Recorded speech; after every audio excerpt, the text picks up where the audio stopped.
Meatballs ang pagkain na niluluto ng anin niya. Wala na siya pero naiwan yon.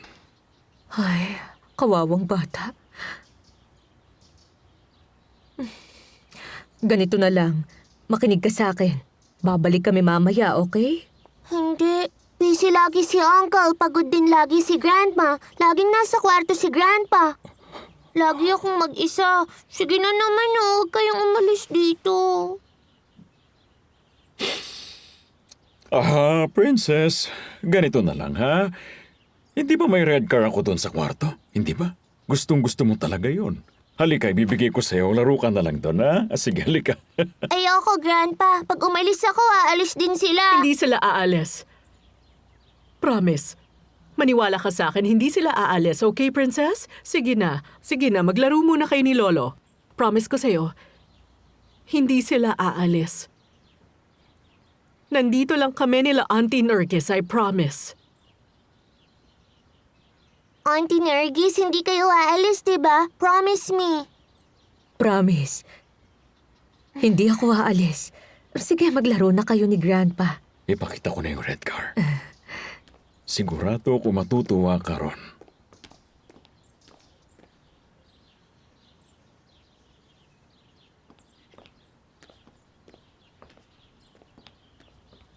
Mrs. Belma, Sa akin. Naku. Malapit na ang death anniversary ng anak ko. Nararamdaman ng bata. Hindi ko mapigilan maiyak. alam na alam ko ang pinagdadaanan mo. Nang mamatay si Ablagul, ang ane ni Ada, gumuho ang mundo ko. Di ko alam ang gagawin ko. Sana bigyan ka ng Diyos ng lakas. Sana ikaw din.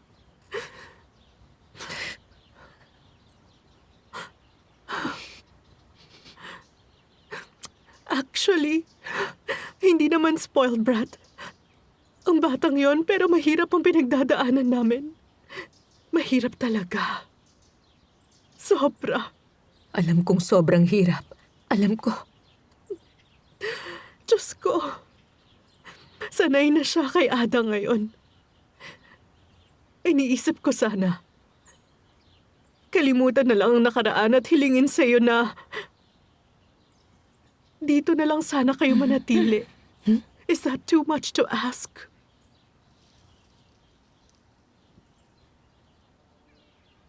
Hoy! Wag!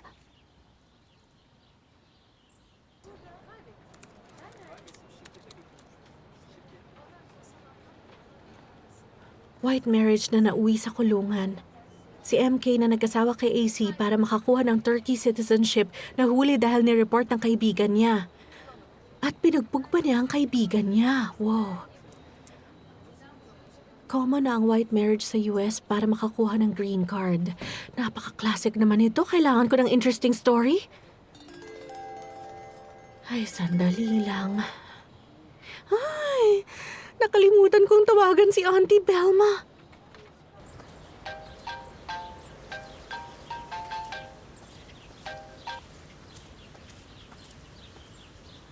Yes. Tugche. Auntie Belma, I'm really sorry about yesterday. May urgent family thing. Parang weird ang boses mo. Okay ka lang ba, ha? Auntie Belma, are you alright? As much as I can be, Tugche, I'm trying so hard right now. Si Elif kasi, kapit na kapit sa family ni Ada. Hindi ko alam anong gagawin. Ano? Family ni Ada? Pumunta sila rito kahapon para makita si Ada at tumuloy sila dito kasi pinilit ni Elif. Sorry, Auntie Belma, pero hindi ba medyo OA na tong nangyayari? Oo nga. Pero hindi naman ito ang gusto kong mangyari. Gusto ito ni Elif. Hindi lahat ng gusto mo sa buhay natutupad. Gusto ko ngang makontrol ang buhay ko pero hindi na mangyayari. So I'm hopeless. I don't get what you mean by that, Auntie. Look, There are two people in this world that I love more than I love myself. Una si Bora, ang anak ko. At ang pangalawa si Elif, ang liwanag ng mundo ko at nakasalalay ang happiness ni Elif, sa happiness ni Bora. At ang happiness ni Bora, nakasalalay nakasalalay sa pagiging masaya niya sa buhay. Gets mo? Ano, naintindihan mo ba? Klaro ba? Bora will be happy with me. Makukuha ko siya. Gamit ang talino ko ngayon. With your intelligence. Tama kayo dyan, Auntie. Huwag kayong mag-alala kay Ada, Auntie Belma. Hindi siya competitor and she will never be. She's just a lost little girl, just wanders around the office. Hurry up, girl, and There's nothing more I will tell you, okay? See you. Binaba niya na lang bigla. Una sa lahat, hindi lost si Ada. At hindi na rin siya bata. Sana ginagamit mo talino mo para makita ang lahat ng iyon. Oh, Tugje. Oh, Tugje. Miss Tugje? You sent for me? What is it? Huh? Ada, Yes? anong ginagawa ng pamilya mo sa bahay ni Bora? Ah! Well, Miss Tugje, alam mo naman si Elif, tumakas siya dun sa bahay nila. At hindi ko siya natanggihan nang sinabi niyang sumama ako. Kaya naman, ayun, kagabi dun Si kami... Elif? Di mo natanggihan? Oo, si Elif at si Uncle Zaffer silang dalawa. Uncle Zaffer? Parang ang bilis mo namang naging close sa kanila. Well, nung nasa bahay ako ni Mr. Bora, tapos yung family You and ko... your family leave that house at once, okay? Okay, Miss Tugje. Hindi ko matanggihan si Elif kagabi at ayun nga, hindi siya pumayag. Pero aalis kami. Ngayon na, Ada. Aalis kayo ngayon. Kinausap ko na si Auntie Belma, galit na galit siya habang nag-uusap kami. Malamang dahil tumuloy kayo sa bahay niya. Teka, Miss Tugje. Hindi kami tumira sa kahit kaninong bahay. Salamat at may bahay kami. Hindi naman kailangan ng ibang bahay. Ada, bantayan mo ang tono ng pananalita mo sa akin. Partner ng kumpanya ang kaharap mo.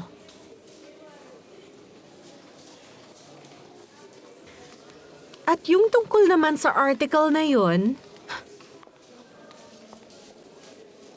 Ako ang magsusulat ng article na yon. Miss Tugje, walang problema doon.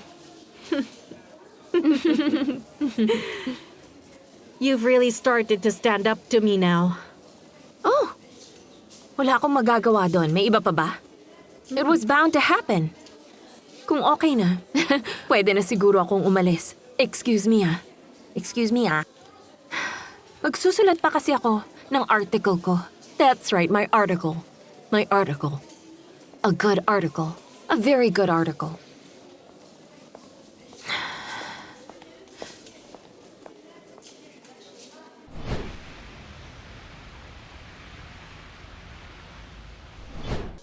Marriage.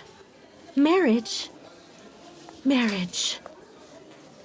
Marriage. Oo, medyo naliligaw ka na sa pag-ibig. Pero excited ako. Mag-ingat ka sa sinasabi mo dito sa office. Eh ano naman ngayon, ha? Patingin. Nasa iyo nga ang singsing ko, oh. Oo nga, pero pinoprotektahan lang kita sa chismis. Pakiramdam ko, tigilan na natin yung chismis kay Burhan. Babaan mo ang boses mo. Sinabi ko sa'yo, huwag mong babanggitin ang pangalan na yan. Sorry. Bakit ka ba kinakabahan? Sinusulat ko nga article tungkol sa white marriages. Pumunta ako sa immigration office at tinulungan ako ni Mr. Jalal kanina ron. Tinawagan niya ang isang couple, kaso nga lang nasa honeymoon sila. Hindi kami nakapag-usap, so iniwan ko na lang ang card ko. Bakit kailangan mo pang pumunta sa immigration office? Alam mo, may kaibigan naman talaga ako. Oo nga pala, bakit ngayon ko lang naisip? Totoo, may kaibigan nga ako. Anong ibig mong sabihin? Interesting ba yung story niya? The best yun, ikukwento ko sa'yo. Ba't ngayon ko lang ba naisip yun, ha? Sige, simulan mo na ang pagkakwento. Tamam. Pero huwag mo sasabihin kahit kanino na ako nagkwento nito, okay? Okay ba yun? Okay, naiintindihan ko. O siya, ready ka na ba? Ready na, let's go. May kaibigan ako na pumunta dito sa Turkey dahil sa family matter. Naka-enroll siya sa magandang university, pero hindi niya makuha yung gusto niya. Hindi rin siya makauwi ng bansa nila kasi may utang yung tatay niya sa mga loan sharks at pag-uwi niya, siya yung pagbabayaran. Para makastay siya dito, kailangan niya magpakasal. Magpakasal sa kahit na sino. Kaso lang, wala pa rin nakakuha ng puso niya. Hanggang isang araw, ganito. Naiintindihan mo ba ang sinasabi mo sa akin? Evet, Evet, Evet! Paulit-ulit na Evet! Umalis ka na. Ano ka ba, Ruskar? Hindi mo na kailangang bumalik doon. Pwede tayong magpakasal. Hindi kita mahal. Oh my golly gosh, ano ba naman yan? Hindi na mahalaga. Kahit hindi mo ako mahalin, kaya nating ayusin yun. Sapat na ang pagmamahal ko, Ruskar.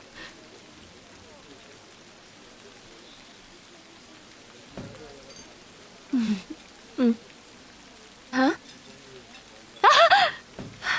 Para kang isang bulaklak Evet! at isa akong baliw. Hindi mo ako kakayanin. Kaya ko! Kaya ko, Ruskar! Alam mo, nag-aalab ako sa pagmamahal. Naglalagablab ang pag-ibig ko sa iyo, Ruskar. Masasaktan lang kita. You deserve better. Ruskar, I'm so crazy for you. Tatawa ako nang wala ka o iiyak kasama ka. Mas pipiliin kong umiyak kasama ka, Ruskar. Ah, baliw ka talaga. Ano pa bang masasabi ko? Welcome to hell. Salamat, mahal ko. Thank you, Ruskar. Thank you. Ruskar. Oh my, she's really looking for trouble. Oo nga. Sinabi talaga nung lalaki kung anong gusto niya. Mga ganito, mga ganyan. Talagang bumabalik ang malas sa kanya. Ang kapal na mukha ng batang yun. Tama ka, love. May mga taong ganyan talaga. Ako. Oo, meron nga. Tama ka dyan. Kailangan ko na itong isulat agad ngayon. Tamam, wala ba akong thank you kiss? Sige na. Sobrang excited pa ako ngayon. Tapusin ko muna. Tamam. Okay. Pora, anong tingin mo? For sure gaganda pa itong kwento. Tugche, imbento mo lang ba to? Hindi ko masabi, hindi ko rin naman sure. Sabi ni Rusgar, kwento raw ng kaibigan niya yan. Si Rusgar ang nagsabi. Oo. Weird naman. Tinanong ko si Rusgar kanina. Sabi niya wala siyang kaibigan ganyan ang ginawa. Nandun ka rin, di ba, Ada? Ang weird. Sobra. Hello? Oh, Rusgar. Pumunta ka nga sa office ko, please. Salamat, hihintayin kita. Pora, wala ka namang sinabi tungkol sa article. Tugche, tiningnan ko naman siya pero sa tingin ko perspective kasi ito ng isang lalaki. Oh, Rusgar, halika. Halika. Nire-review namin yung article ni Tugche. Sabi niya sa akin, kwento to ng kaibigan mo. Tama ba? Evet? Evet? Tinanong kita, sabi mo wala.